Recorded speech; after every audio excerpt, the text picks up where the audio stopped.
Ladies and gentlemen, welcome back on Into the Blue Collar Psychiatrist.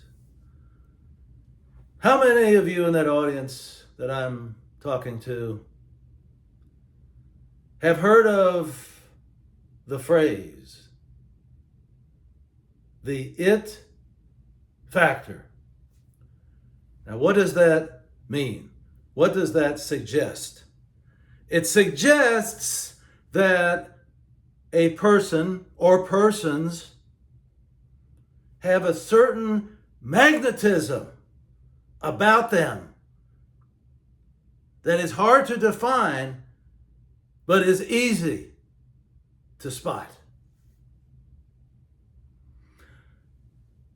I recently read an article from years ago about a professional wrestler.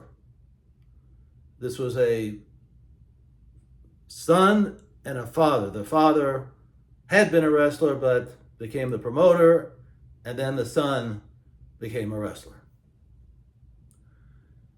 The son was traveling in the Southwest,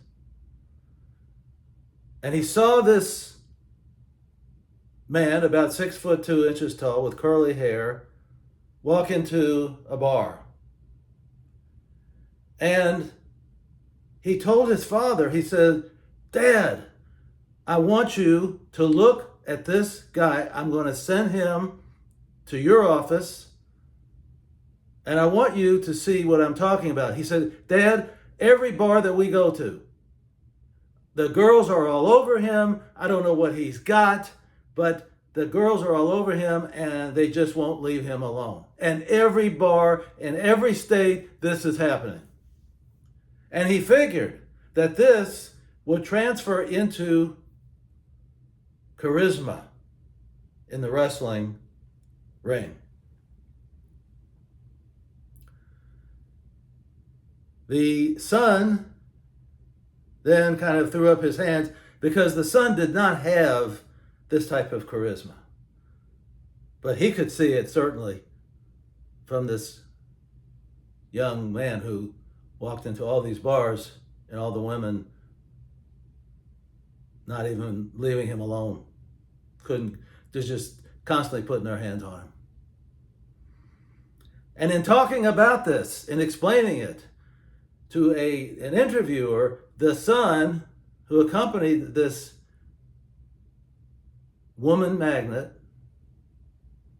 said, "You can't learn it and you can't teach it. Either you have it or you don't have it," in terms of the it factor. And all of us have known people along the way, along the road of life, who just seem to have this magnetism that you cannot explain. They may not be that attractive physically, or they may be somewhat attractive, but you can't put your hands on exactly why they attract members of the opposite sex. And this, we're talking about a man attracting women. And I've seen it too. And you can see that he said that the guy walked funny, strange way of ambulating, and it didn't seem to matter. As soon as the women would see him, they're all over him.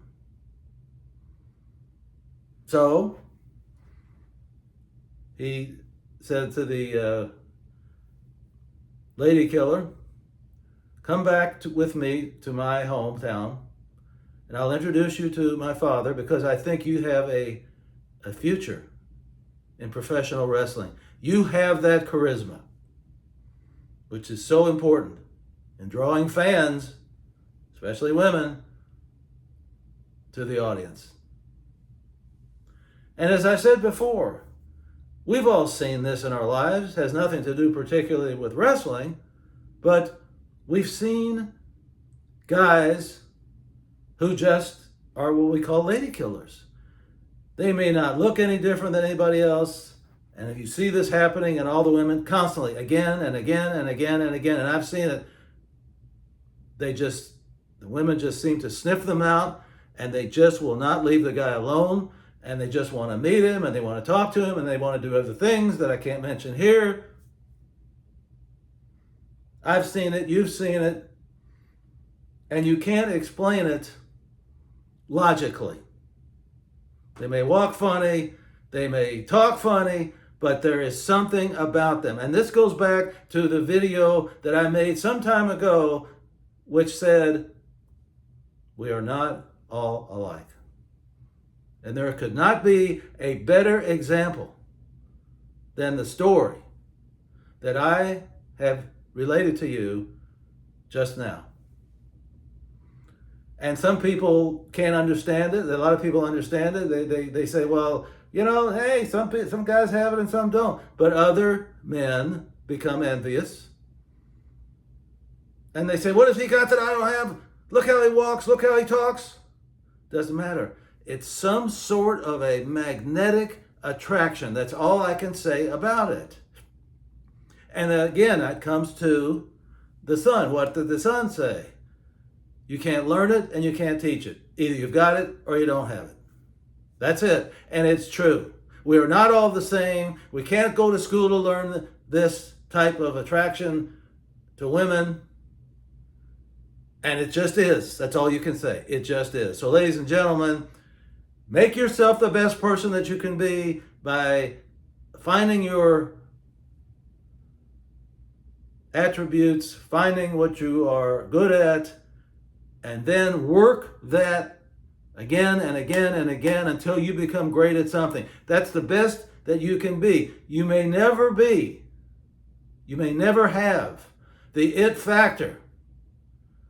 But remember, not a lot of people have that it factor, and they have gone on to success.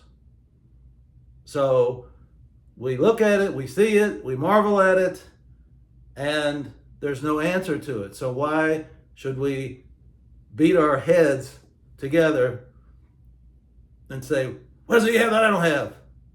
It's an unanswerable question, and we have to just go on our way and become the best person that we can be. And we admire the guy for having something that we don't have, but we don't become jealous. We just do the best we can for ourselves. Ladies and gentlemen, I remind you to drink and drink abundantly from the fountain of life. See you next time.